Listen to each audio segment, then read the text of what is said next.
Bom, aula passada a gente deu aquela revisão bem rápida de mecânica clássica. Vamos rever agora algumas coisas de mecânica quântica, relatividade geral, que vai ser útil para a gente. Em particular, vamos ver a chamada primeira quantização.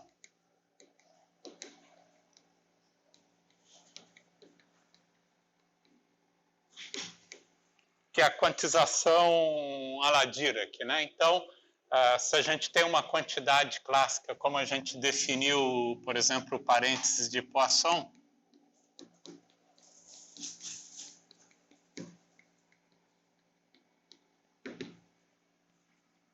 entre, sei lá, uma função, né, das coordenadas e momentos generalizados, função de QI, PI, e mesma coisa, uma outra função de também de coordenadas e velocidades generalizadas, momentos generalizados.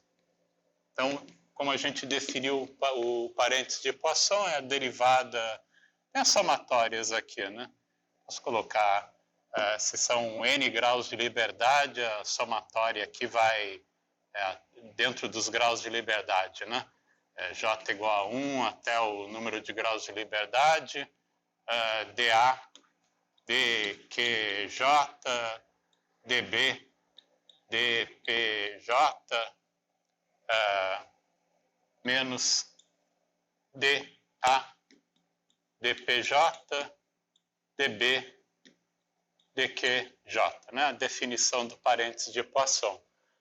Na quantização à la Dirac, né, a gente troca todos os parênteses de Poisson, a gente promove cada uma dessas funções como sendo operadores e a gente define que a gente pode escrever o equivalente quântico, né, como sendo menos I sobre H cortado, agora é o comutador, né, de A, o operador A com o operador B, dá o equivalente aí da mecânica quântica para a gente, né? Onde o comutador é o comutador usual, né? A, B, operador menos B, A, né? O comutador de A com B. Tá? Outra relação que a gente tem, né? Então, daqui a gente tira também a relação da relação de comutação canônica usual, né? Onde se você tem, por exemplo, se A e B é simplesmente a coordenada e o momento canônico, né? A gente tem, então, que o parênteses de Poisson de coordenada com momento, QJ, PJ, ou PI, QJ, PI, QJ, PI, QJ, é simplesmente aí o parênteses de Poisson, né? É um delta de J para a gente, né? O delta de crônica. Quando a gente aplica a quantização à la Dirac, isso daqui equivalentemente para a gente vai para, então, o comutador dos operadores posição, os operadores momento, e isso te dá a relação de comutação padrão, né? Que é menos I sobre H cortado, ou IH cortado, delta IJ. Tá?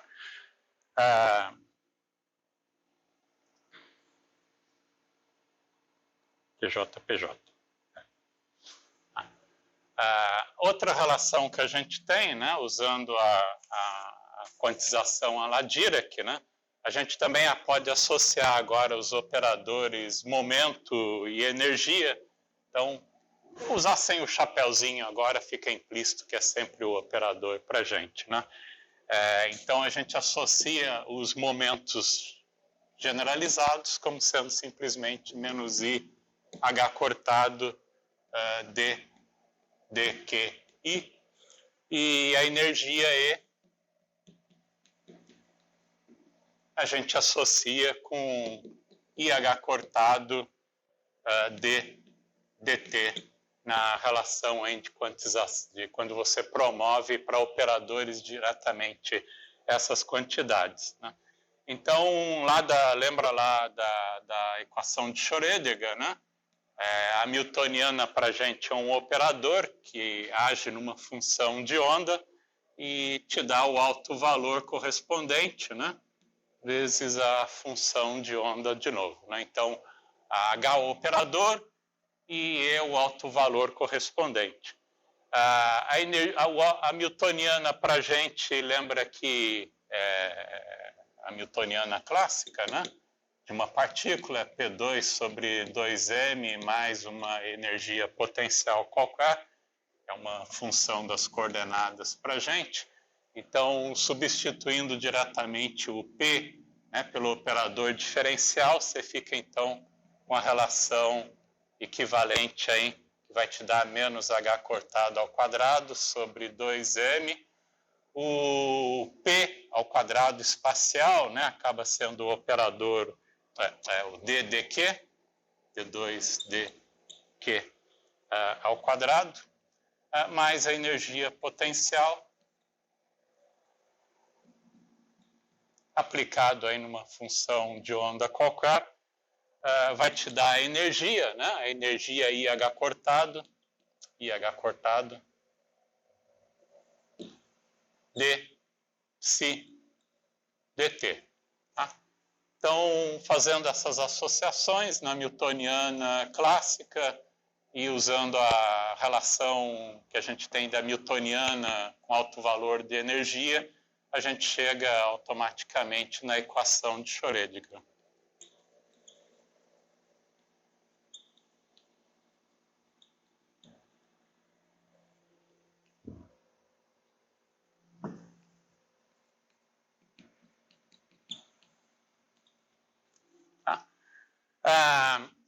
Que é a equação de onda padrão que a gente conhece da mecânica quântica.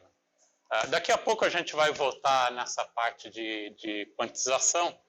A gente pode estender também o que a gente viu para o caso de uma partícula, fazer a extensão direto para a teoria de campos. Então, antes de fazer isso, vamos imaginar um sistema de várias partículas, todas elas interagindo por molas, né? Que é um sistema discreto, por exemplo, você pode imaginar para uma corda. Então, você tem partículas de massa mj menos 1, mj, mj mais 1 e assim por diante, interagindo aí por molas de uma constante elástica aí. Uma constante elástica, tomar todas elas de constante elástica K. E assim por diante, né? Um sistema aí, de N massas conectadas por molas de constante elástica K. A gente sabe escrever qual que é a lagrangiana desse sistema, né? Como coordenada generalizada, a gente pode tomar os deslocamentos de cada uma dessas massas, né? Vamos chamar esses deslocamentos de xj-1, xj, xj mais 1, que funciona como as nossas coordenadas generalizadas. Então, em termos dessas coordenadas generalizadas, que é o deslocamento de cada uma dessas massas, você tem a lagrangiana, que é a soma sobre todas essas massas aí, sei lá, número n delas. Cada uma delas tem uma energia cinética de acordo com o deslocamento que elas têm, né? Que é meio da massa, x ponto I ao quadrado, a energia cinética, e a energia potencial a gente pode tirar se essas massas têm um deslocamento xj menos 1, xj, você tem um deslocamento da mola, então, que é xj menos xj menos 1, e a energia potencial é a potencial elástica padrão, então, energia cinética menos a energia potencial, que é meio de K, né, o deslocamento aí, que vai ter entre cada uma dessas massas, que é x i menos x i mais 1 por exemplo, ao quadrado, né? Que é o deslocamento de cada uma dessas massas. Tá? Então, um sistema desse a gente descreve em mecânica clássica exatamente para uma lagrangiana desse tipo. Né? Tudo bem? Daqui a gente pode tomar também o limite do contínuo. Né? Se a gente tem agora um sistema infinito de massas, né? Então se a gente joga o n tendendo aqui para infinito e a separação entre cada uma dessas massas aqui a gente pode tomar suficientemente pequenas. Então, se a separação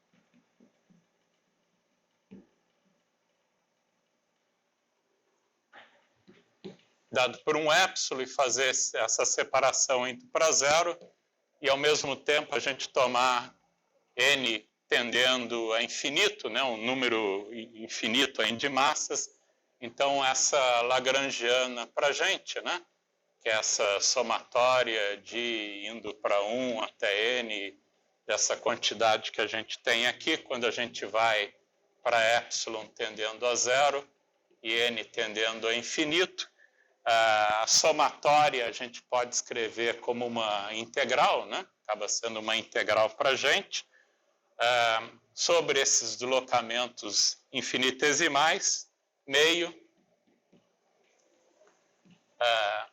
massa, que a gente pode escrever como... Aqui eu posso escrever, melhor fazer isso, melhor aqui, fazer isso de uma forma melhor. A gente pode fazer isso daqui... eu posso multiplicar todo mundo aqui por épsilon, dividir por épsilon, né? Multiplicar, isso aqui eu estou multiplicando por épsilon, e aqui eu posso multiplicar também por o K também por épsilon. Deixa eu ver como é que eu fiz aqui. R. Multiplico por épsilon, tá? Então fica épsilon ao quadrado dividido por épsilon ao quadrado, épsilon é épsilon. Agora a gente pode tomar o limite de épsilon tendendo a zero e n tendendo a infinito. Então, essa somatória aqui para a gente fica uma integral, né, sobre os deslocamentos infinitesimais. Massa dividido por deslocamento é a densidade linear, né, que a gente tem para essas massas. Então, a gente pode escrever isso aqui no limite quando épsilon tendendo a zero acaba sendo uma densidade linear. Vamos escrever essa densidade linear como μ.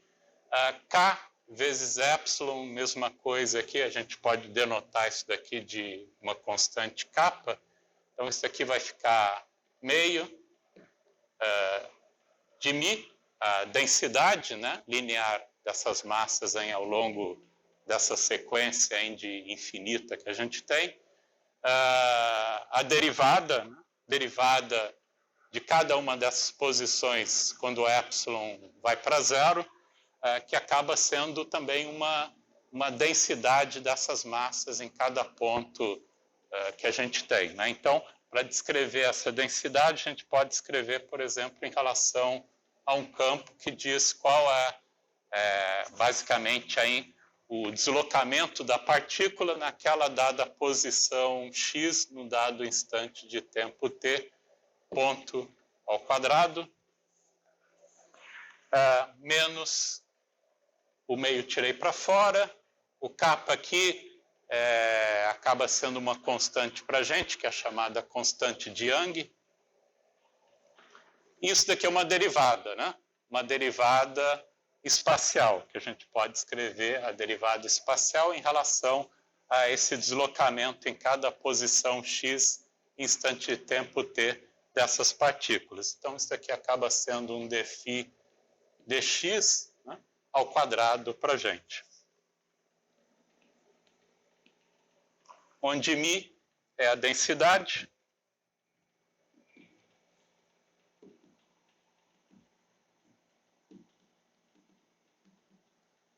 de massa,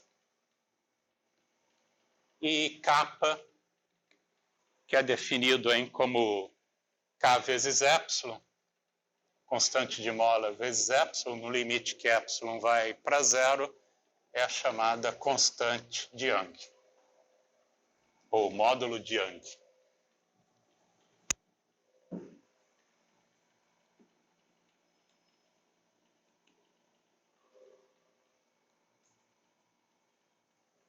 Que é simplesmente uma constante para a gente.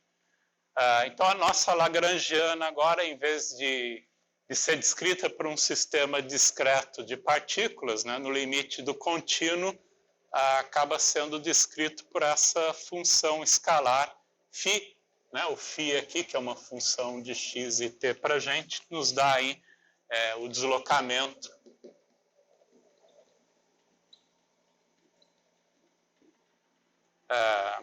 da partícula localizada na posição x e no instante de tempo t.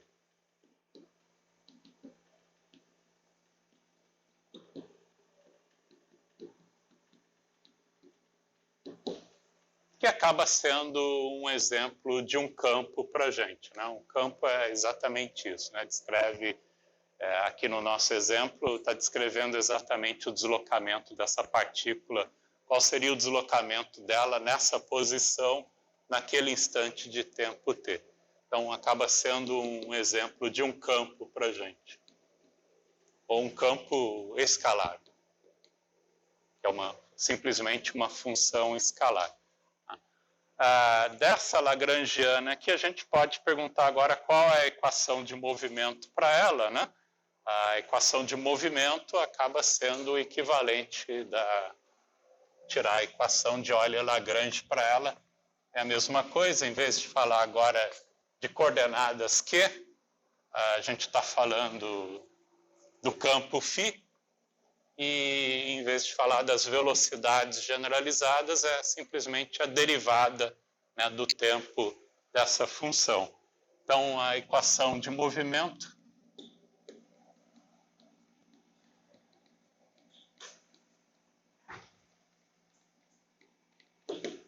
é a equação de Euler-Lagrange, né, que é o equivalente que a gente viu para o caso de uma partícula, né?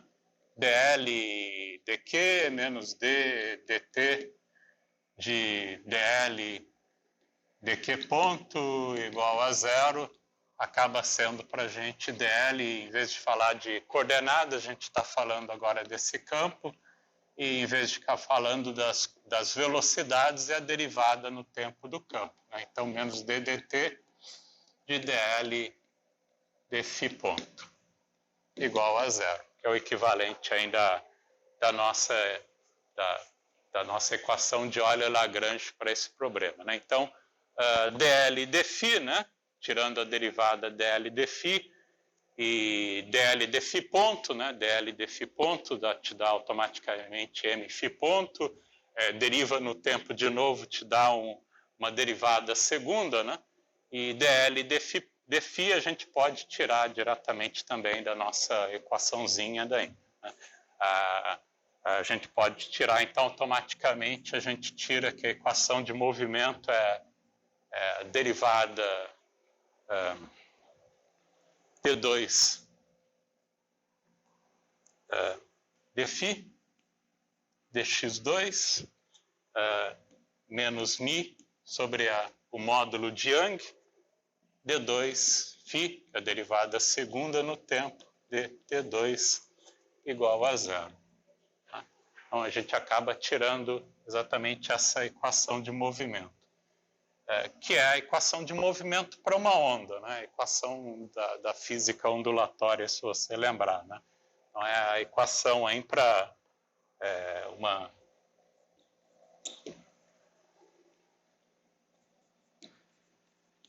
onda unidimensional.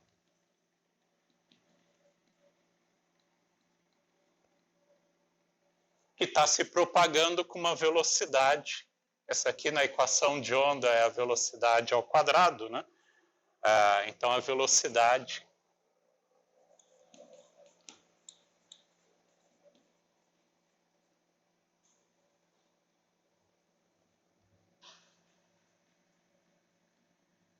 Na equação de onda, isso aqui é v quadrado, então a velocidade é a raiz quadrada de μ sobre essa constante ou módulo de Young, que acaba sendo aí a equação de onda para a gente. Uma equação de onda unidimensional livre, né? Da onda livre. Então, esse é o primeiro exemplo que a gente tem de um campo, né? Ou um campo escalar, e a lagrangiana correspondente para esse campo escalar. Isso descreve bem quando a gente está tratando, por exemplo, um sistema não relativístico, né? Então, se a gente quer olhar agora para sistemas relativísticos, a gente tem que impor que nosso sistema aí tem que satisfazer a invariância de Lorentz, por exemplo. Então, vamos ver isso explicitamente, relembrando um pouco de relatividade restrita.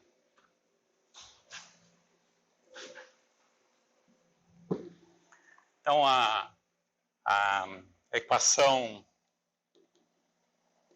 qual o equivalente da equação de um campo escalar relativístico?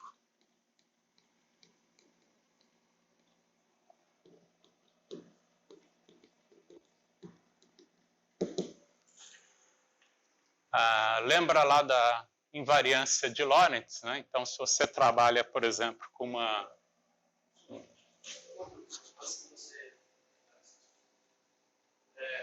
Antes você tinha um produto de oscilador acompanhado. Não era um limite. Escala inteira. Aí depois você tomou o limite contínuo, você obteve um sistema essencialmente de campo livre. Por alguma razão fundamental. Antes você tem um caso lado inicial e depois, só com esse limite, você meio que tira esse componente. Que você pode imaginar no limite do contínuo, isso daqui fica como se fosse uma equação de uma corda, né? É uma equação de uma corda livre, né? A gente está fazendo o epsilon, o deslocamento indo para zero aqui, né? Então, de certa forma, ainda está lá, né? Tá na forma discreta, as interações estão lá, né? Mas no limite do contínuo é como se fosse isso aqui é a equação discretizada de uma corda, né? Acaba sendo a equação discretizada de uma corda. Então estão lá as interações, né, entre cada partícula discreta, né, da corda, né, e interage como se fosse um pequeno oscilador harmônico.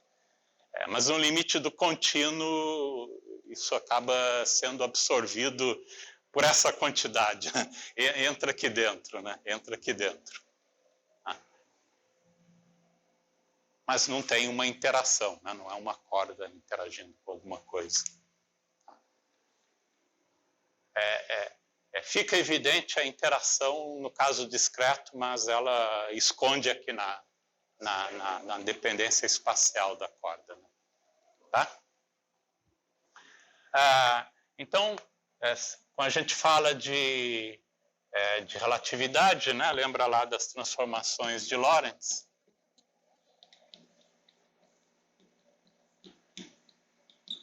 Não vou deduzir aqui, que isso aqui é uma parte lá da física que vocês veem na graduação.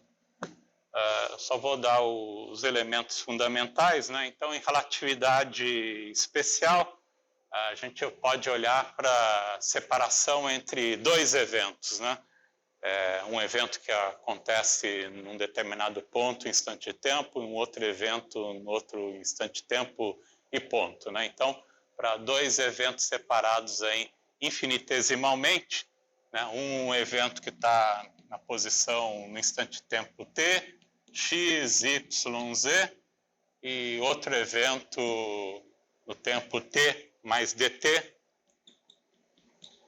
x mais dx, y mais dy, z mais dz. Né? Então, a separação entre esses dois eventos separados aí infinitesimalmente, a gente pode escrever essa separação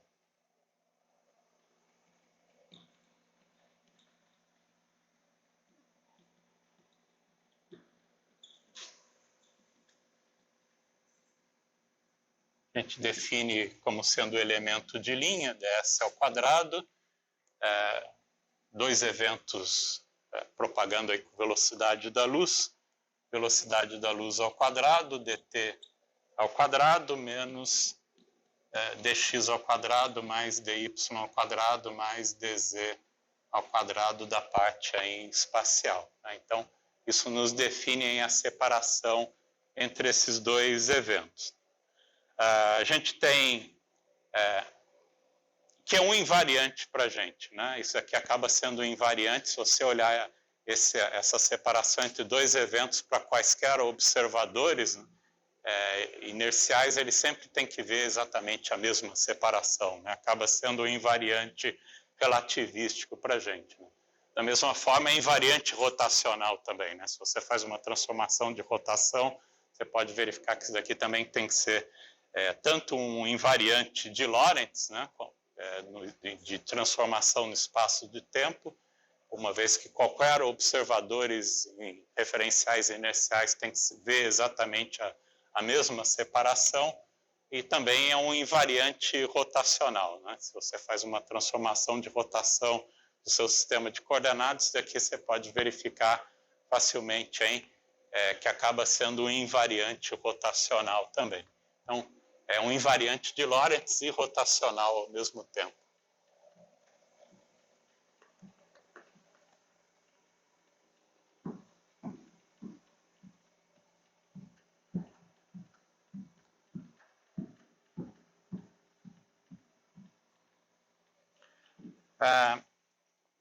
Em particular, você tem aquelas definições usuais, né? Se você tem um evento que é separado do tipo tempo, né? Eventos tipo tempo, você tem um ds ao quadrado maior do que zero, eventos tipo espaço,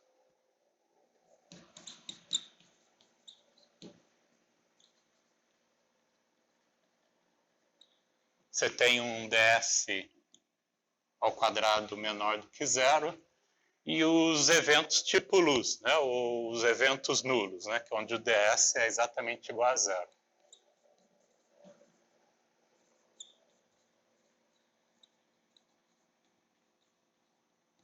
Onde o ds é exatamente igual a zero. As definições lá da relatividade restrita que vocês aprendem lá na graduação da forma usual. A gente pode usar uma notação padrão da relatividade, né, para escrever isso daqui de uma forma mais conveniente. No espaço tridimensional, isso daqui é simplesmente o nosso dr ao quadrado, né? O r tem coordenadas x, y, z, é o elemento aí de separação espacial para a gente. Né? Que a gente pode escrever, chamar x de x1, y de x2 e z de x3. Né?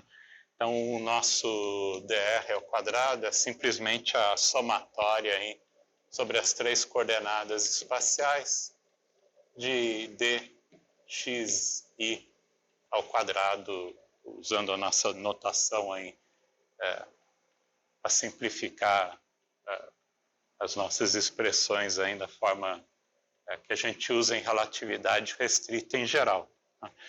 E a gente também pode generalizar, no caso envolvendo também a parte temporal, né?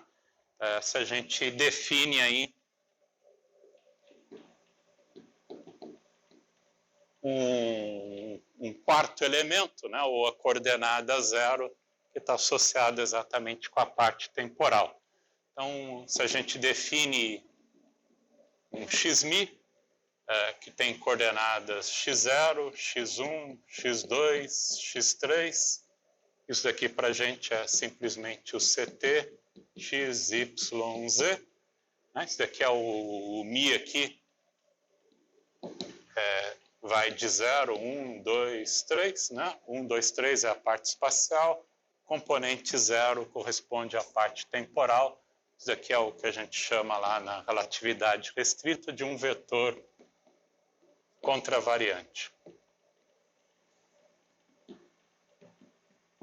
E, finalmente, a gente pode definir o sujeito com índice embaixo, xmi com índice embaixo, corresponde de novo a um x0, x1, x2, x3, e na nossa definição, isso daqui é um CT.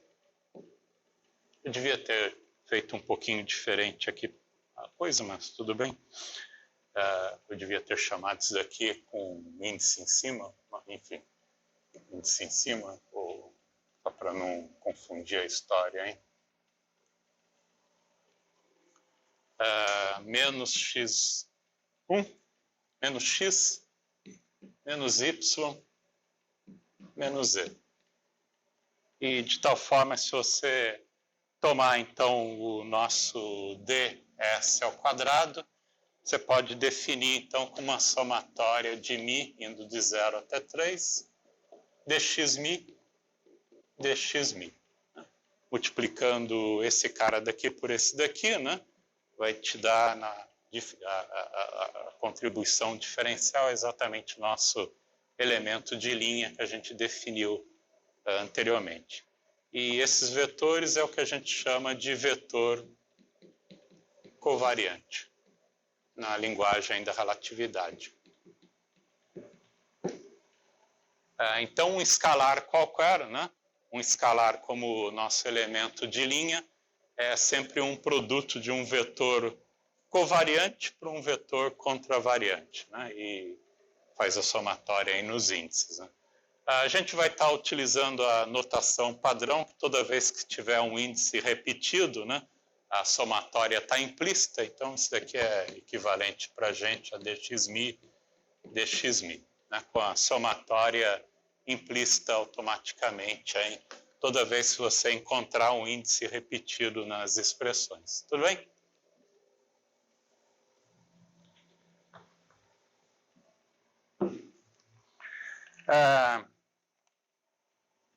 Que acaba nos dando, então, exatamente o que a gente obteve antes, né? C quadrado, dt ao quadrado, menos dx ao quadrado, mais dy ao quadrado, mais dz ao quadrado.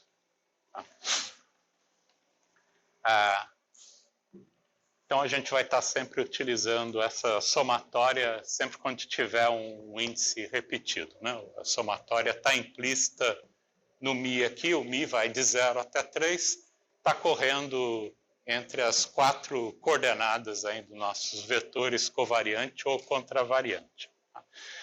Você pode passar, lembra lá que você pode passar de um vetor contravariante para um covariante, ou vice-versa, né, por meio do tensor métrico. Então, a gente pode definir um xmi como sendo g mi-ni, o xni, aqui de novo lembra que está implícito a somatória, né, sobre o índice repetido, ou vice-versa, você pode escrever quem é o vetor contravariante por meio do vetor covariante, usando o tensor métrico g mi-ni, xni, que levanta o índice desse vetor, onde o g mi-ni é dado mini, que é a mesma coisa que G mini para a gente, com o índice em cima, acaba sendo uma matriz, né? Se você abrir isso daí, você pode deduzir que essa matriz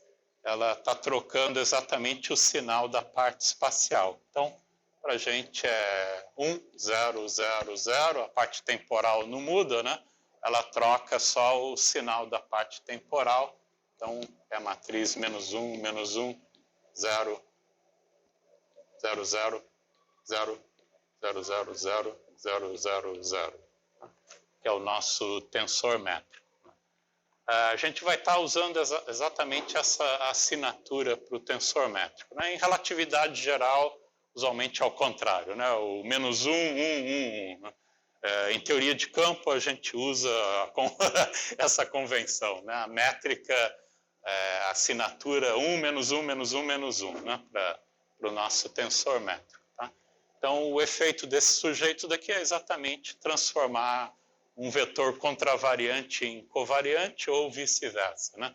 Quando você faz essa multiplicação, é a mesma coisa que multiplicar essa matriz por um vetor. Né? Então, isso é equivalente de levantar o índice ou abaixar o índice desse vetor, né? Transformar ele, o contravariante no covariante ou vice-versa, né? O covariante no contravariante por meio do tensor métrico. Beleza? Tá.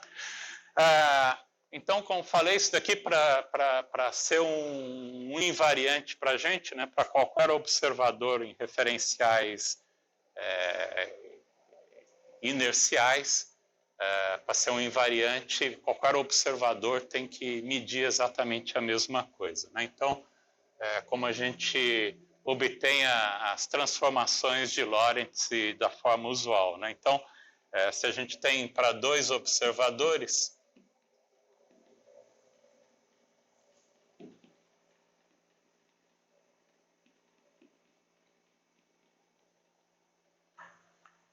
e cada um vê um evento,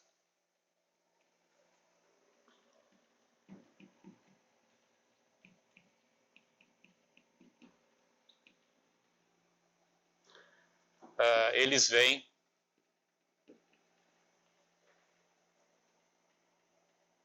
em referenciais inerciais, né? 2 observadores em referenciais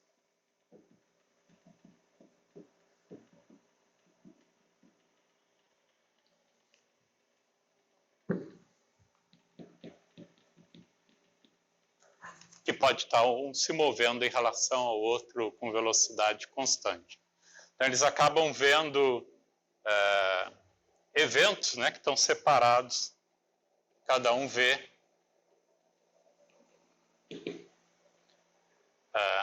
um evento. No referencial 1, ele acaba vendo um evento que é separado dessa forma, dt1 ao quadrado menos dx1 ao quadrado menos dx2 dy, y1 ao quadrado menos dz1 ao quadrado. Né?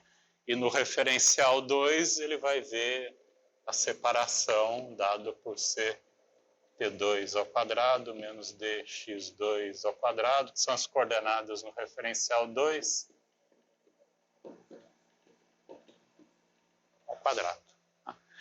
E a gente tem que impor, então, que eles veem a mesma coisa, né? Para isso ser um invariante para a gente. Então, se eles veem exatamente a mesma separação entre esses eventos,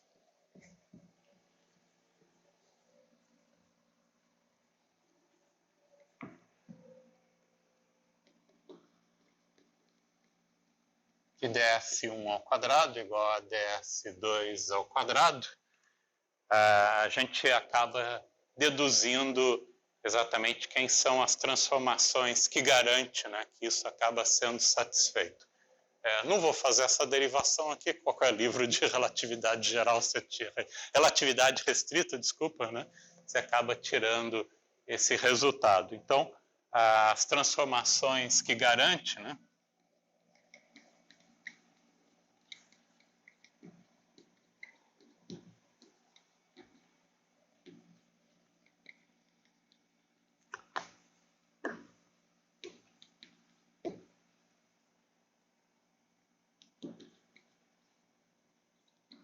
são as transformações de Lorentz.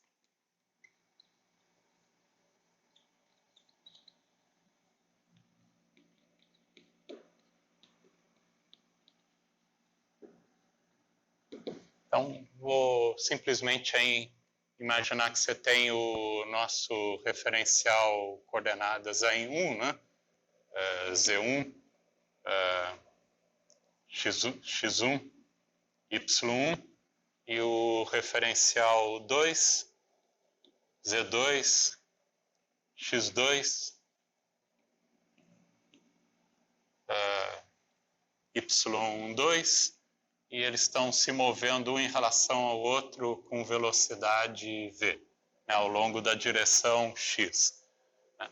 E no instante de tempo inicial, as origens são coincidentes. Então, para a gente tirar quais são essas transformações, a gente acaba tirando que garante exatamente que isso acaba sendo satisfeito, né?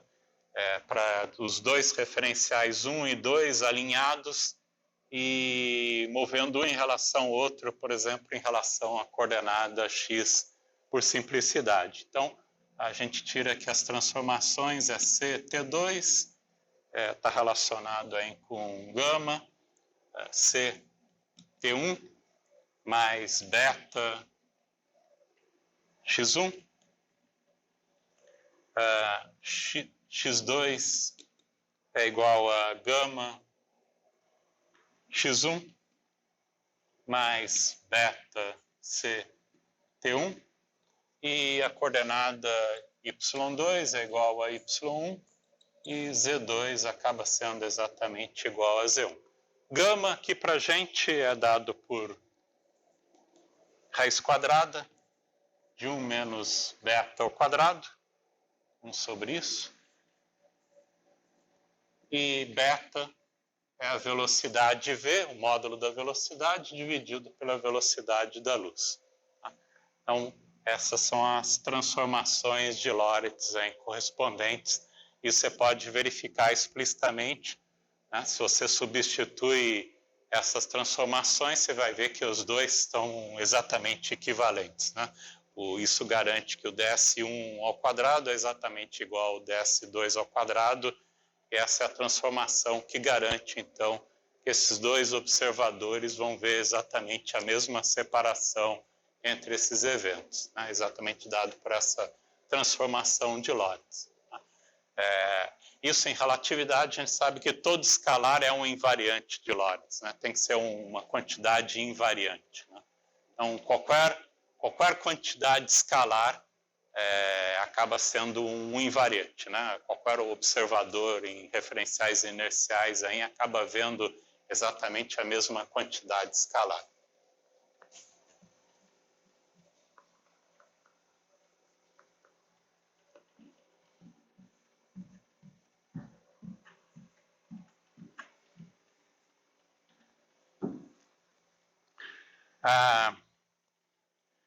A gente também pode olhar um pouco mais em detalhes as transformações de Lorentz. A gente pode imaginar isso daqui como uma espécie de rotação no espaço-tempo, né? Que você acaba misturando coordenadas com tempo, né? Então, se você olha, por exemplo, lá de uma rotação padrão, né? Uma rotação de Euler nas coordenadas espaciais, né? Então, para uma transformação de Euler,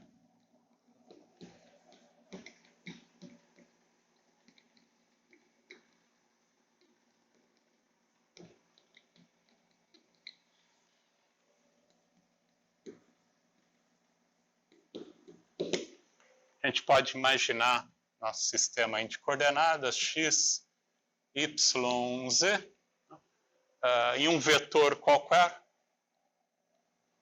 um vetor v. Você tem duas maneiras de olhar essa rotação. Uma é você simplesmente rodar o sistema de coordenadas, né? Faz uma rotação, por exemplo, em torno do eixo x, né? Então, acaba mudando as componentes desse vetor, né? O vetor é o mesmo, né? Exatamente o mesmo, mas o que muda são as projeções do vetor, né? Nos três eixos coordenados, né? Ele vai ter projeções sobre os eixos agora rodados, né? Ou você pode olhar agora também isso daqui como uma rotação do vetor, né? Mantém o sistema de coordenadas fixo e só gira o vetor, né? Então, equivalentemente, você pode olhar, passar por um vetor v', né? E roda em o vetor e mantém o eixo fixo e roda só o vetor, né? Só varia o vetor agora, mas mantém o eixo coordenado fixo. Então, você tem os dois tipos, é completamente equivalente, né? Ou você roda o vetor ou roda o sistema de coordenadas, tanto faz, é a mesma coisa, né? Quando você roda o sistema de coordenadas, é o que a gente chama de uma rotação passiva, né? Você mantém o vetor fixo e só roda o sistema de coordenadas, ou você mantém o sistema de coordenadas fixo e roda o vetor, né? Muda o vetor, né? Que é uma rotação ativa para a gente. Então, acaba sendo a mesma coisa. Então, vamos imaginar, você roda o sistema de coordenadas, por exemplo, em torno do eixo Z para um ângulo θ, ou roda o vetor, né, em torno do eixo Z para esse ângulo θ, acaba sendo equivalente, né? Você passa de um V para um V', ou que vai ter nas coordenadas x', y' e z', ou roda o vetor, né, mantém roda o sistema de coordenadas e mantém o vetor fixo, ele vai ter também coordenadas agora x', y', e z' no novo sistema rodado, né? Acaba sendo equivalente para a gente, né? E a gente sabe descrever como que vai mudar essas coordenadas desse vetor, né? Ou as coordenadas em x, y, z no sistema rodado, entre o sistema rodado e o não rodado.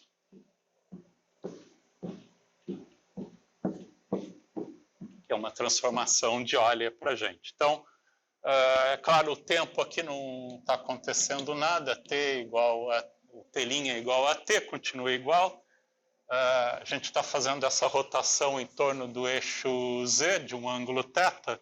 Então, o nosso x' você pode verificar que está relacionado com as coordenadas anteriores, x cosseno de θ mais y seno de θ, e o y' é igual a menos x seno de θ, mais y cosseno de θ, e o z, como a gente rodou em torno do eixo z, também não acontece nada com o z, né? Z' é igual ao próprio z.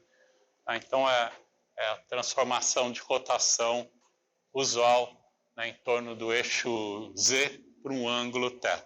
Tá? A gente pode escrever isso daqui também, então a gente pode imaginar a nossa transformação de Lorentz. Aqui a gente está misturando só as coordenadas espaciais, né? E na transformação de Lorentz a gente mistura tanto as coordenadas espaciais com a coordenada temporal. Então a gente também pode escrever isso daqui como uma espécie de rotação, né, no espaço-tempo, de uma forma apropriada, redefinindo apropriadamente esse gama, beta, etc., como se fosse um ângulo de rotação. Então, a transformação de Lorentz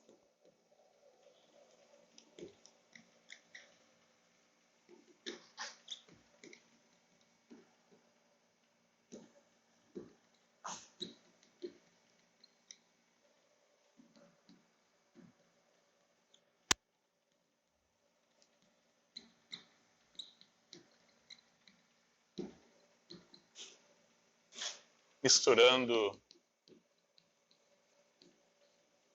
espaço, coordenadas espaciais e a coordenada temporal. Então, a gente pode definir CT', em vez de chamar T1, T2, T1 e T2, T1 é o nosso sistema original, e o T2, X2, Y2, Z2 as nossas coordenadas linha, né, transformadas. Então, a gente pode escrever equivalentemente, simplesmente renomeando gama, beta, etc., de forma apropriada. A gente pode, se você pode verificar que isso daqui é equivalente à própria transformação de Lorentz. Vou chamar beta de uma tangente hiperbólica de θ, que é exatamente o nosso V sobre C. Então, em termos dessa notação, você pode escrever a transformação de Lorentz como sendo CT, cosseno hiperbólico de θ, como se fosse o nosso ângulo de rotação, mais x seno hiperbólico de θ, x' é igual a CT, seno hiperbólico de θ, mais x cosseno hiperbólico de θ. O y e o z não mudam, né? Y' é igual ao próprio y, z' é igual ao próprio z. Com tangente hiperbólica de θ sendo o nosso beta, né? Então, se você trabalhar com o cosseno hiperbólico aqui, você vai ver que isso daqui vai ser exatamente, de novo, gama, e gama vezes beta acaba sendo o equivalente aí ao seno hiperbólico de θ, né? Se você olhar para essa transformação. Então, essa é a nossa transformação de Lorentz, né? Visto como uma espécie de rotação, né? Que mistura componente temporal com componente espacial.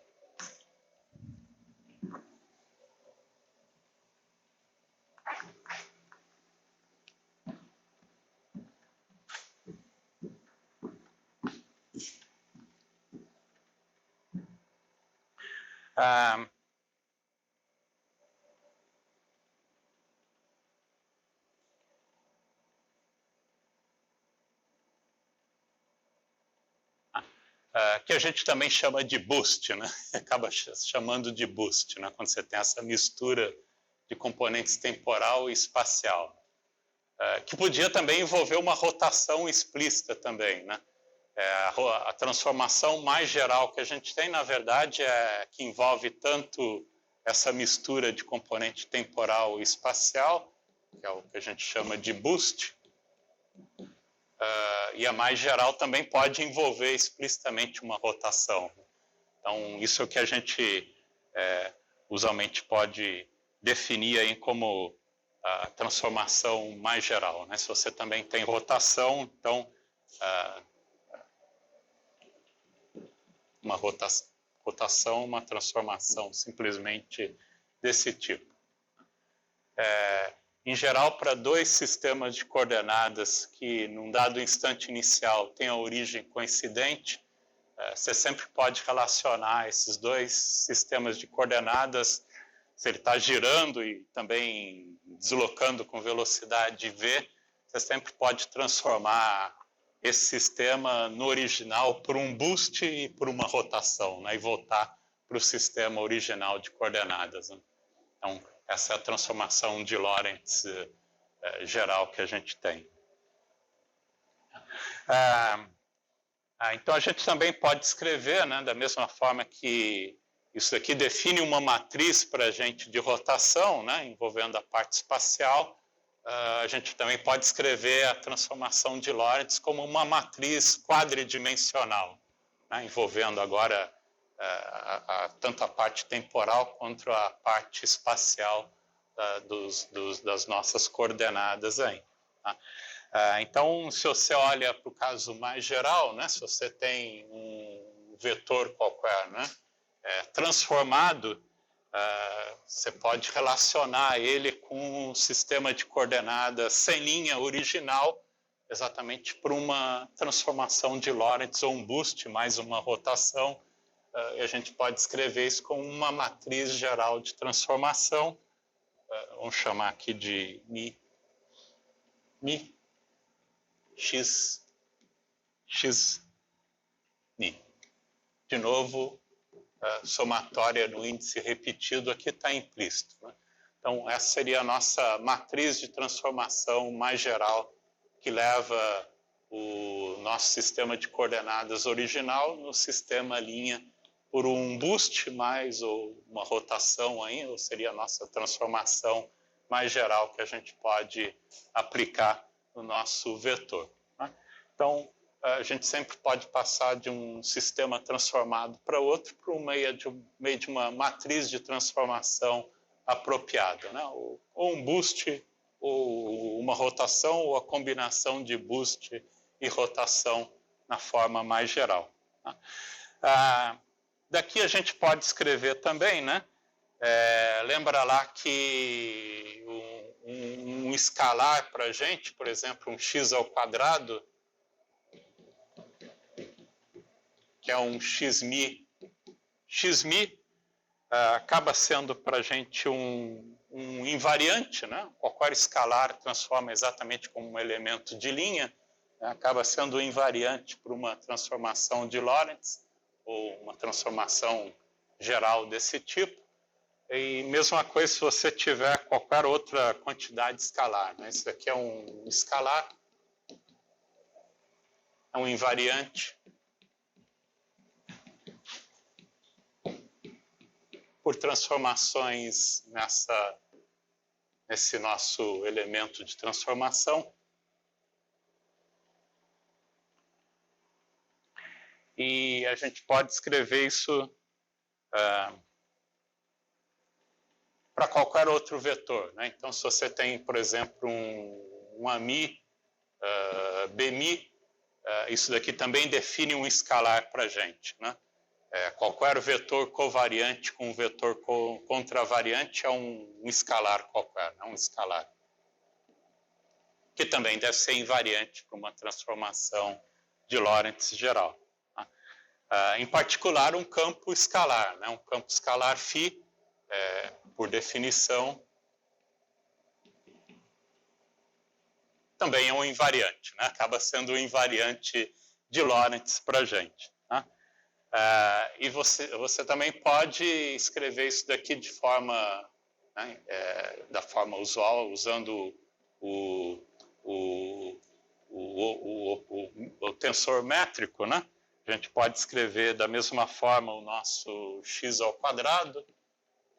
Se é um invariante, então tem que ser igual a um x' ao quadrado. E lembra que o x ao quadrado é um xmi, que a gente pode escrever como g mini, xni, xni, e mesma coisa o x', né? O x', a gente está relacionado com o x dessa forma, então isso aqui é a mesma coisa que g mi ni, x' mi, x' ni, e esses caras daqui você pode relacionar com as coordenadas originais para essa transformação.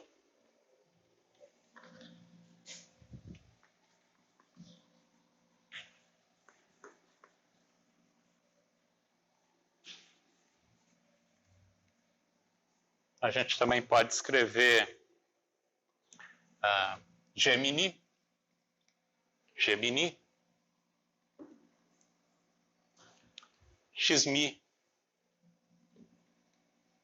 xni, acaba sendo a mesma coisa que Gemini,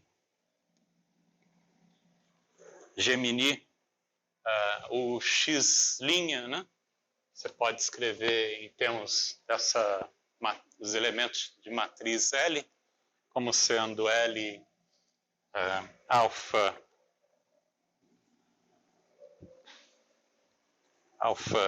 mi, x alfa, L beta mi, x beta, né?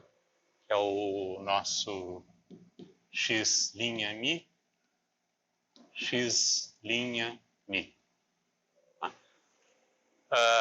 O que nos dá em uma identidade, então, né? A gente tira diretamente aqui uma identidade.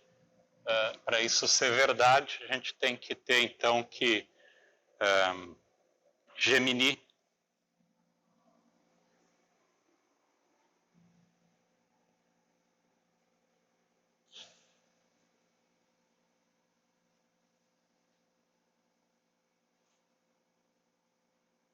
que é a mesma coisa, né?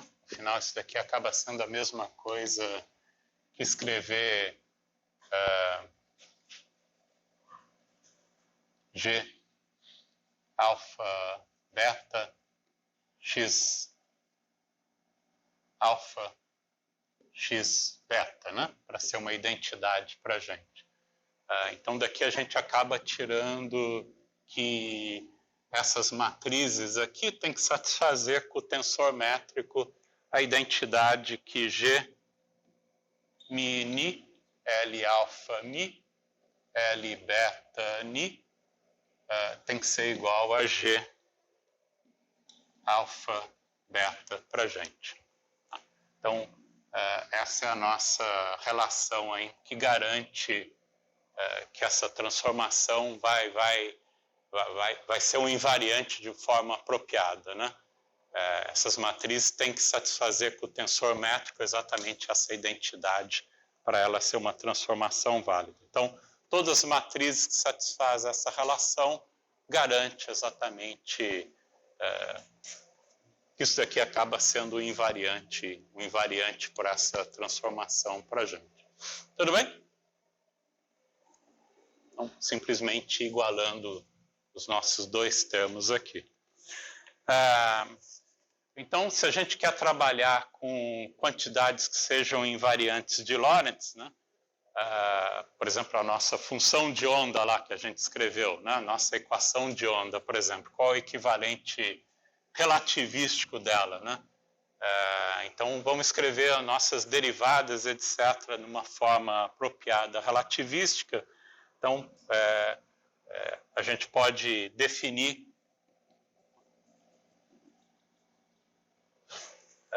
um dx mi, derivadas em relação ao vetor contravariante, vamos chamar simplesmente de dmi, e dmi para a gente é o componente 0, componente 1, componente 2, componente 3, que é a mesma coisa que 1 sobre c ddt ddx, ddy, ddz, e o equivalente contravariante, né, o covariante. Né? Lembra que o covariante é a aplicação do Gemini nesse objeto aqui para levantar o índice dele. Você tem o equivalente covariante. Então, essa é a nossa derivada contravariante. E a gente tem a derivada covariante, né? O equivalente covariante, com o índice em cima, é simplesmente o G-mini aplicado aí no DNI, né? Que passa para as nossas derivadas covariantes. É o contrário, né? O contravariante tem a derivada índice embaixo e o covariante tem o índice em cima na derivada, né? Que acaba sendo para a gente, então, o 1 sobre c ddt menos ddx menos ddy menos dz. Tá? E um invariante, né? O invariante para a gente é um demi contravariante com um demi covariante. Então, você tem dni é um D2 para a gente. Quando você multiplicar um pelo outro, a gente tem 1 sobre c ao quadrado, D2, dt ao quadrado. E esse cara daqui vai te dar o operador gradiente, né? Menos o operador gradiente ao quadrado. Tá? Então, o que a gente também chama de D'Alabertiano, né? Coloca, usualmente, essa notação é o D'Alabertiano.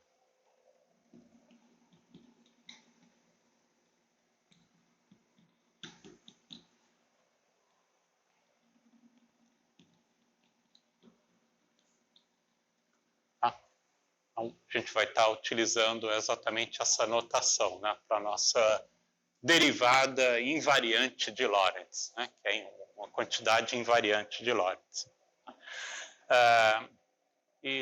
Opa, isso aqui, desculpa, isso aqui não é um vetor. Né? Estou usando coisa demais aqui.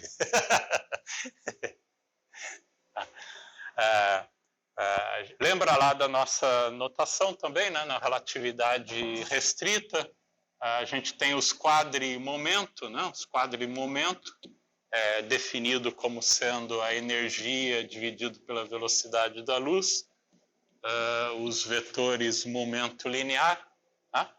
E mesma coisa o covariante, né? Os quadrimomento covariante é energia dividido pela velocidade da luz menos P. Então, de novo, a gente tem um invariante, né, um invariante de Lorentz, que é o PMI, que te dá um invariante de Lorentz.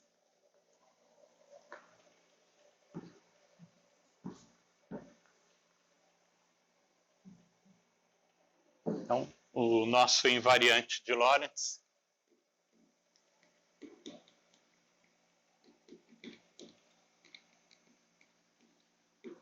é PMI, de novo, índice repetido, somatória está implícita, vai te dar E quadrado sobre C quadrado menos P quadrado.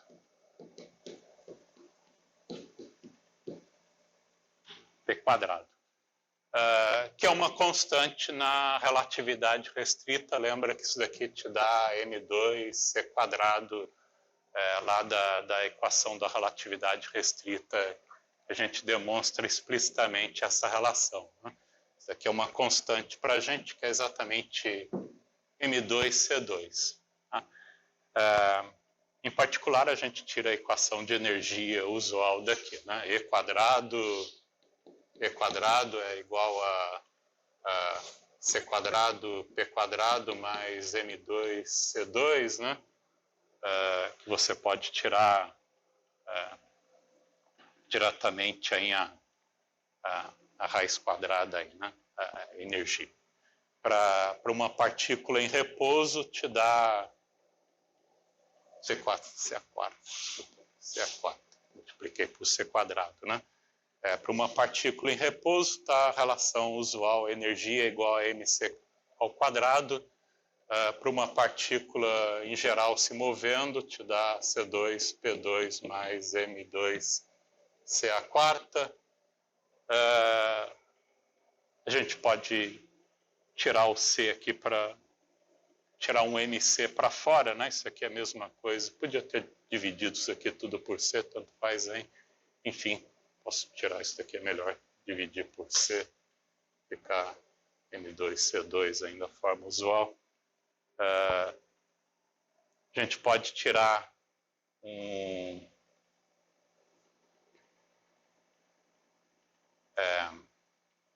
para momentos muito pequenos, né? Isso aqui é a mesma coisa que raiz quadrada de MC, raiz quadrada de 1 mais P2 sobre M2C quadrado.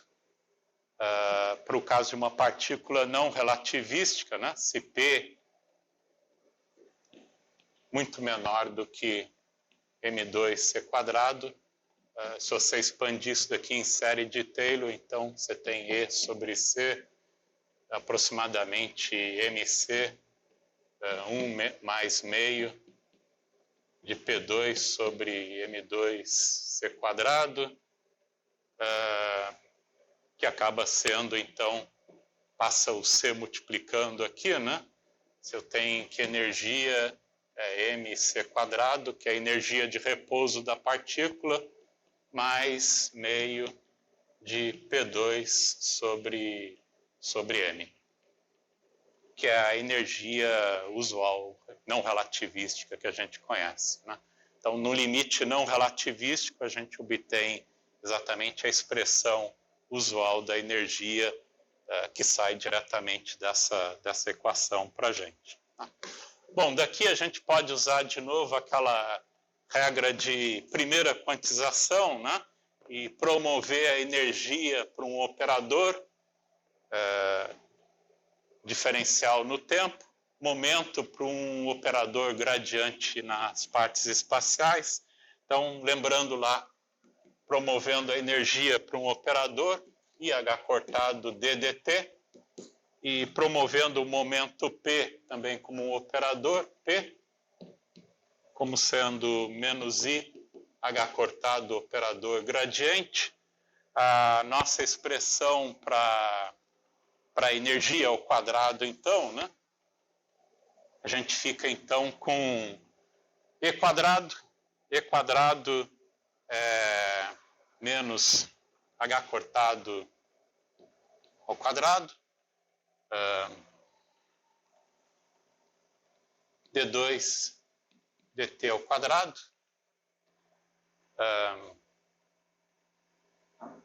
Isso daqui está atuando numa função de onda em geral, né? Isso daqui é igual a c quadrado, p quadrado, que tem outro menos aí, menos h cortado ao quadrado, gradiente ao quadrado. Tem um c quadrado aqui também na história.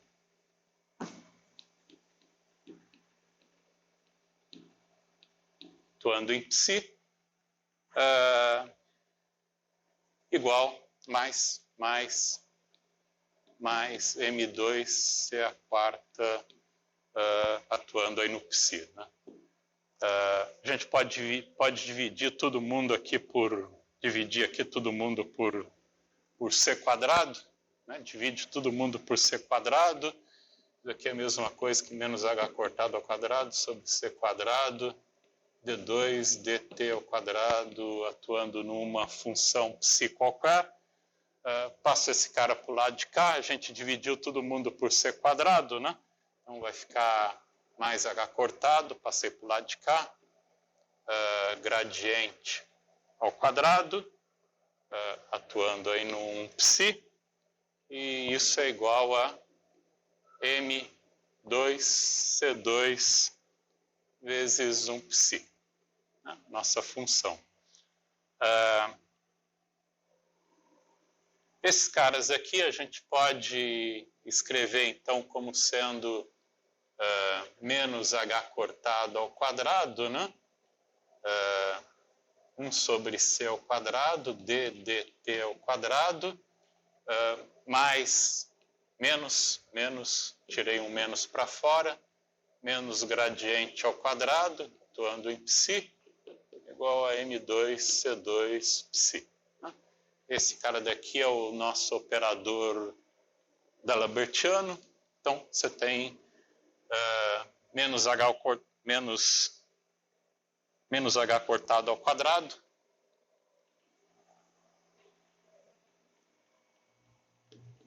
D'Alabertiano psi. Isso é igual a M2C2 psi. Isso aqui ainda pode escrever numa forma mais bonitinha, quando passa esse cara para o lado de cá. Multiplica todo mundo por menos 1, divide por h cortado ao quadrado. Você fica d'Alabertiano psi mais M2C2 sobre h cortado ao quadrado psi igual a 0.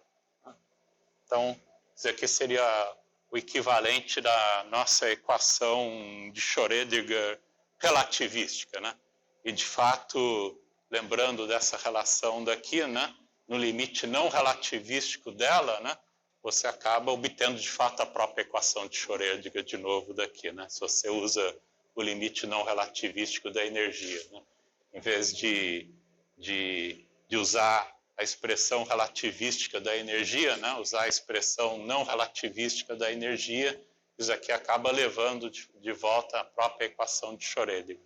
Então, isso aqui é o equivalente da nossa equação de onda em relativística para a gente, né?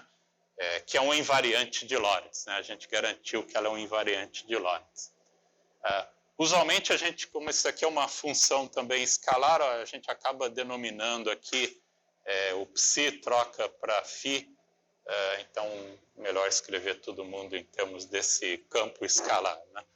Então, essa equação é a chamada equação de Klein-Gordon, ou equação de movimento para um campo escalar livre.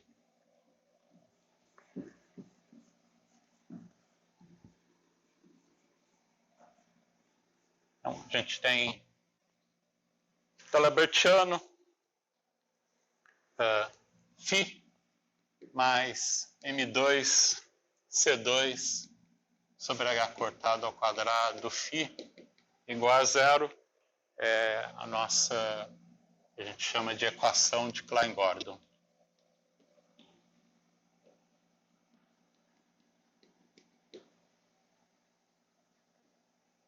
Relativística, né? Enquanto que se a gente usar no limite não relativístico,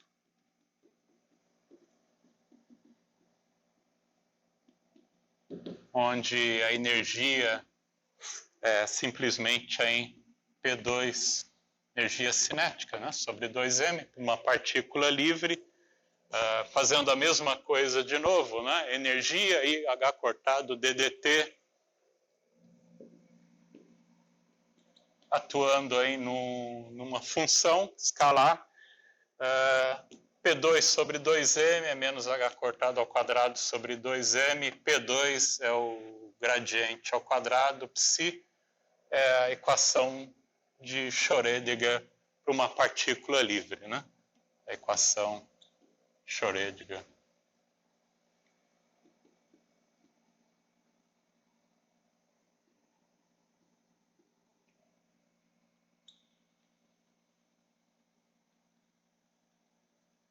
E o equivalente relativístico dela é a equação de Klein-Gordon. Então, está aqui a nossa equação de movimento para o nosso campo escalar, né? Que é o primeiro exemplo de um campo que a gente tem, né? O primeiro exemplo de um campo é a equação de movimento correspondente para ele. Isso acaba... a gente pode olhar também rapidamente, né? Se a gente tem essa equação de movimento, qual é a lagrangiana, né? Que acaba resultando nessa equação de movimento, né? Então, para a gente escrever o formalismo lagrangiano equivalente que a gente viu para uma partícula em mecânica clássica, o equivalente agora para campos, a gente tem que olhar, de novo, a gente pode olhar para uma determinada ação, né? Para uma determinada ação, cujo princípio de minimação te dá uma equação de movimento que a gente espera que exatamente leva nessa equação de movimento. Então, lá na mecânica clássica, né? A mecânica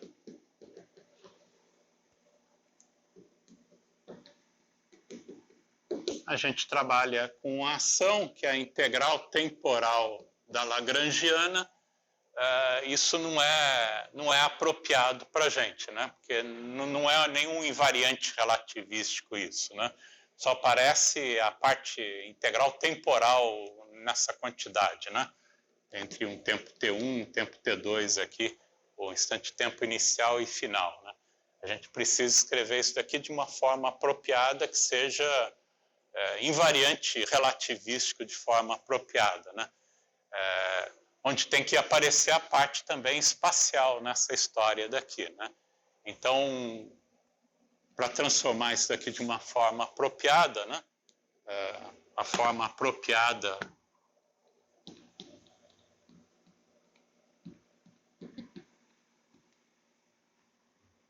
invariante de Lorentz,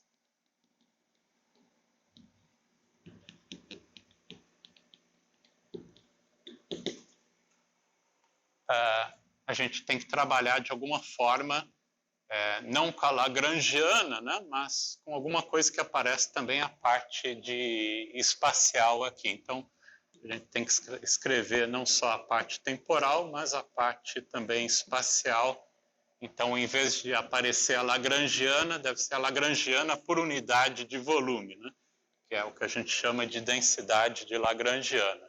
Então, o L aqui é a densidade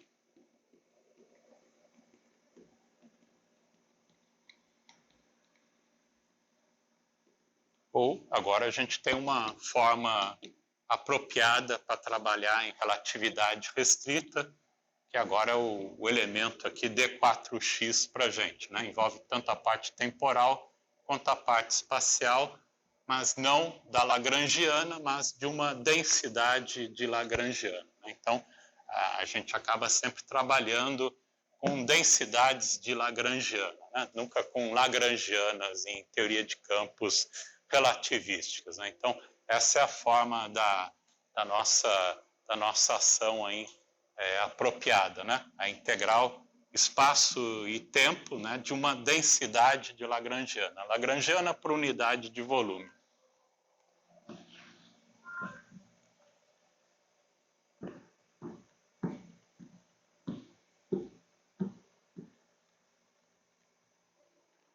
E essa densidade lagrangiana é função do quê, né? Como lá na mecânica clássica, né? A gente tinha isso daqui, era lagrangiana, não é uma função do tempo, mas é uma função das coordenadas, né? Das coordenadas e velocidades generalizadas, né? Coordenadas e velocidades generalizadas num dado como função aí do tempo t, né? Então, quando a gente está estendendo isso para campos agora, né? No caso do campo escalar, a gente espera que isso aqui, de forma equivalente, é uma função das derivadas temporais do campo, né? E do campo propriamente dito, né? Então, a gente espera que isso aqui acaba sendo derivadas, né? Na forma relativística, né? Em vez de falar de derivadas temporais, a gente está falando das derivadas do campo, né? Em relação às coordenadas espaço e temporal, e uma função também do campo φ, né? Essa é a dependência em que a gente espera de uma forma apropriada, né, para um sistema relativístico, né? Vai depender das derivadas relativísticas e do próprio campo φ. Tá? Então, a equação de movimento, como é que a gente tira daqui? Né? A equação de movimento a gente tira pelo princípio de minimação, né? Varia a ação igual a zero, aquelas trajetórias que vão satisfazer a ação C mínima te gera as equações de Euler-Lagrange do movimento, né? Então, a gente faz a mesma coisa aqui, as equações de movimento são derivadas, de novo, por um princípio de minimação, né? Quando a gente toma a variação da ação igual a zero, a gente espera em obter o equivalente das equações de Euler-Lagrange do campo relativístico, né? Então, variando esse cara daqui, né? A variação você pode entrar diretamente dentro do sinal de integração. Então, a gente acaba ficando aplicando a invariação da ação igual a zero, a integral de d4x da variação da densidade de Lagrangiana, que é uma função de φ e dmi de φ, que, usando a regra da cadeia, você pode escrever, então, uma integral de d4x, variação, vai ser a derivada da Lagrangiana em relação a φ, variação do campo, mais a derivada da densidade lagrangiana em relação a dmi de φ, variação de dmi de φ. Tá? Aqui, de novo, a gente pode fazer um truque de escrever isso aqui como uma derivada total, né? Então, esse cara todo aqui você pode escrever como sendo um dmi de dl de dmi de φ, delta φ, e subtrair o termo extra que é dmi agindo nesse cara daqui, né?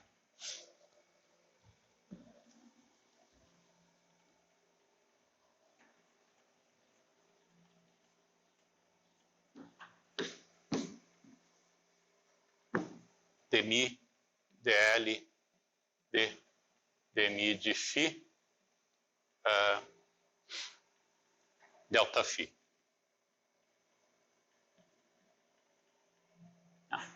Que a gente obtém exatamente esse cara daqui, né? Esse termo daqui, né, que é o termo de derivada total, quando você integra em d4x, né, a mesma história como acontece aqui, né? Como esses pontos aqui, esses pontos são fixos, né? A variação das coordenadas nos pontos fixos vai exatamente para zero, né? Então, o termo de derivada total aí, né? Que aparece aqui no tempo aqui da nossa lá da mecânica clássica acaba se anulando, né?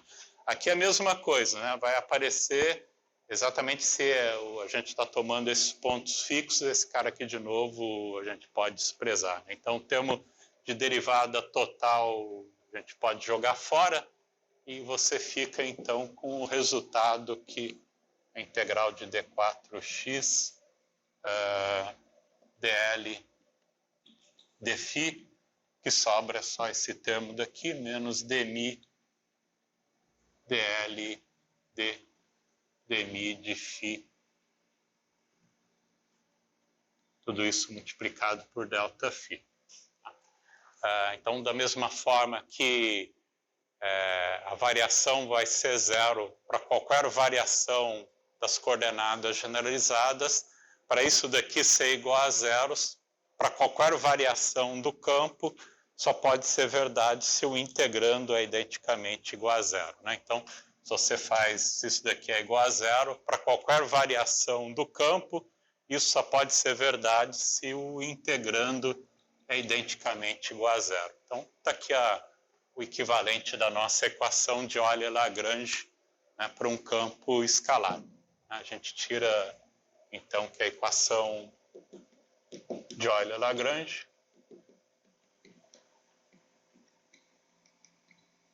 relativística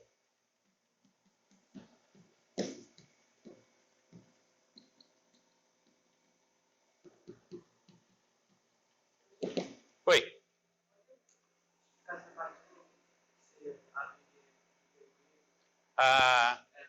Como isso aqui é um termo de derivada total, quando você integrar, te dá exatamente o integrando, né? Calculando nos limites de integração. Mais explicitamente, usualmente, quando a gente olha para... a gente está olhando para variações fixas, né? Nesses pontos extremos da nossa integral temporal. Então, quando você olhar para o resultado desse termo de superfície, né, isso daqui vai exatamente para zero, né? Você pode imaginar também que para distâncias muito grandes, né, isso aqui envolve tanto a parte temporal quanto a parte espacial, o campo deve se anular no infinito, né? Então, quando você joga esse termo de superfície para o infinito, o campo vai para zero, esse cara aqui também tem que ir para zero automaticamente. Tá?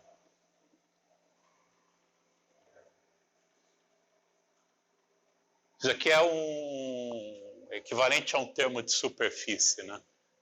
Tem a parte temporal fixa e o termo de superfície da parte espacial que você pode jogar para o infinito, né? E a gente pode assumir que os campos vão suficientemente para zero no infinito, então esse cara daqui automaticamente vai para zero. Que é mais ou menos o equivalente como a gente faz aqui, né? A gente olha no instante tempo t1, tempo t2 e toma variações aqui dessas trajetórias, né? Mas os pontos são sempre fixos, né? Então a variação das coordenadas Q, I no instante tempo t1 é a mesma variação da coordenada no tempo t2, que é exatamente igual a zero, né? Você só está variando o que está entre o t1 e o t2, mas nos pontos são fixos, né? Então a variação é exatamente igual a zero. Então o equivalente aqui à derivada total no tempo também vai para zero da mesma forma, porque as variações são nulas, né? Nos pontos extremos. Tá? Mas como é que você tirou esses dois termos? O primeiro termo vai para zero e o segundo termo vai. Não, só estou fazendo o termo de superfície. E o outro termo? Não, esse daqui não, é... Você abre em dois termos. Isso. Eu não entendi esses dois, ficar para esses dois termos. Porque eu estou escrevendo isso aqui como uma derivada total. Escrevi ele como uma derivada total, né? Esse cara daqui é esse menos esse, né?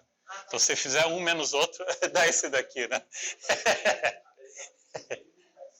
Sim. Tá? Que a derivada desse cara daqui vezes esse. Derivada desse cara daqui vezes esse, cancela com esse. Mais a derivada derivada desse cara, que dá exatamente esse cara daqui. Ah, tá. Pensei que você estava perguntando outra coisa aí. Mais alguma pergunta dessa parte aqui? Tranquilo? Tá? É só o truque de escrever Eu poderia ter passado isso daqui de uma forma mais clara, hein? Escrito defi, demi, e escrever esse cara como uma derivada total. Tá?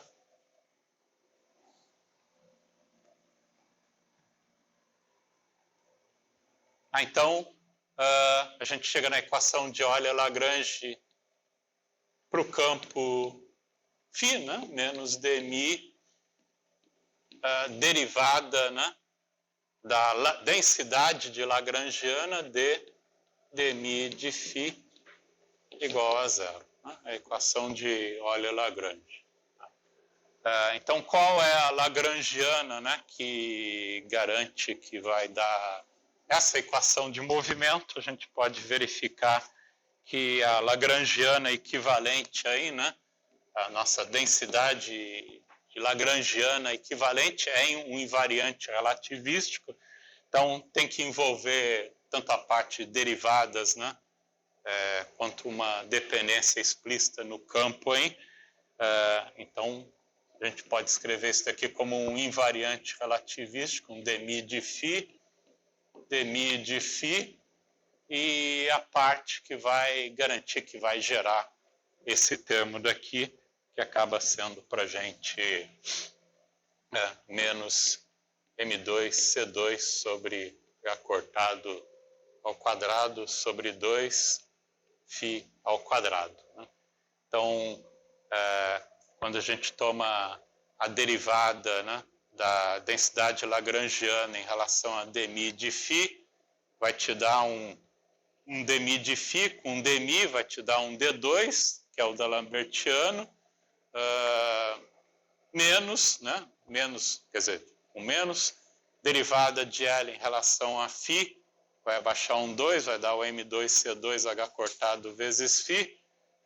Então, tem um menos, outro menos daqui, o menos vai para o espaço, te dá exatamente aquela equação de Klein-Gordon. Né? Então, a equação de movimento equivalente aqui para a gente, né?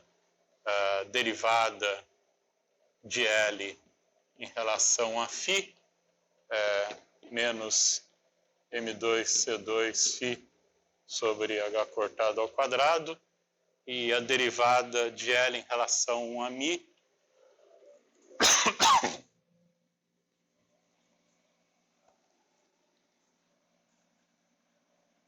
para não confundir esses índices μ aí, a gente podia ter chamado de outra coisa aqui, deixa chamado aí de alfa-alfa, só para não confundir com esse outro μ da história aqui. Tá? Então, derivada da... Isso aqui também a gente pode escrever usando o tensor métrico, né? Meio de dmi de alfa φ, de alfa φ, é a mesma coisa que um meio de g alfa beta, de alfa φ, de beta φ, e a derivada, né,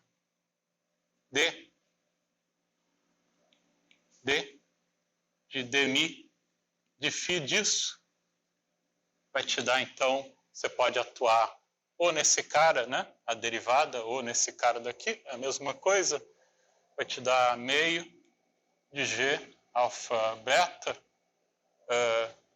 derivada de alfa φ em relação à derivada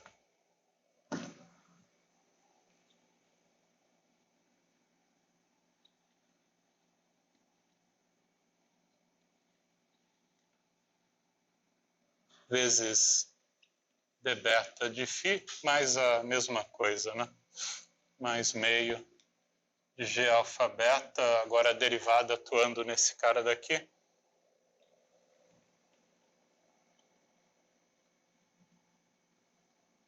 É a mesma coisa. Essa derivada só vai ser diferente de zero se o alfa for igual a μ, né? Caso contrário, dá alguma coisa que é zero. Então, isso aqui dá um delta de Kronecker, né? Dá um delta alfa mi. E isso aqui só vai ser diferente de zero quando o beta for igual a mi, né? Então, isso aqui dá um delta de beta mi. Então, juntando os dois termos aí, né? O mi é igual a alfa. Aqui o beta é igual a mi, né? Então, isso aqui vai te dar meio de G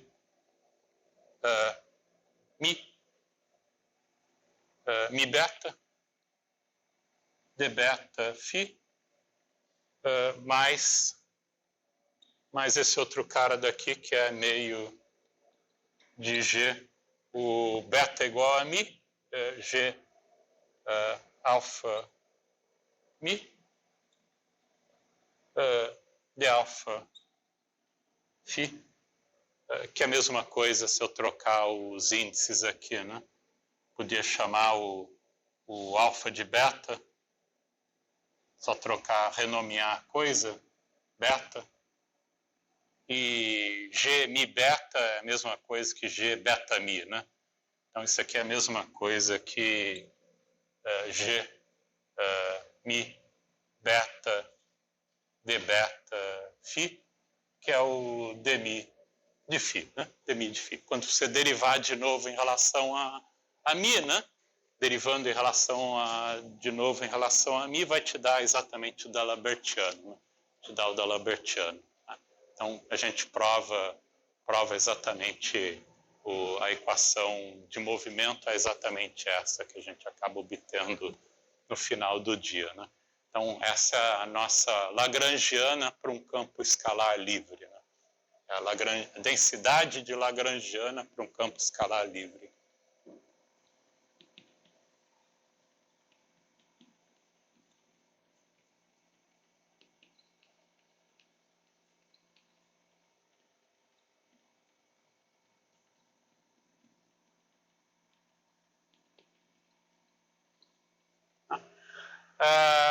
Uma coisa também que a gente vai começar a fazer agora em diante, né?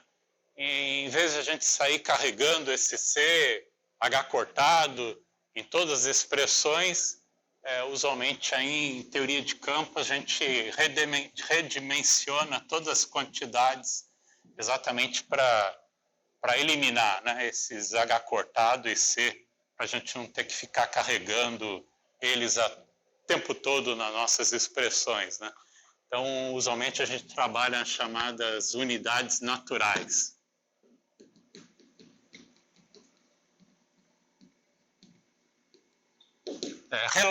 Reescalona aí, o tempo, né, pela velocidade da luz, campo, etc., com H cortado, e a gente pode trabalhar nas unidades onde o C é igual a H cortado e igual a 1. Então, o que a gente chama de unidades naturais. Então, a nossa equação de Klein-Gordon é simplesmente dφ mais o termo de massa φ é igual a zero nessas unidades naturais, tá?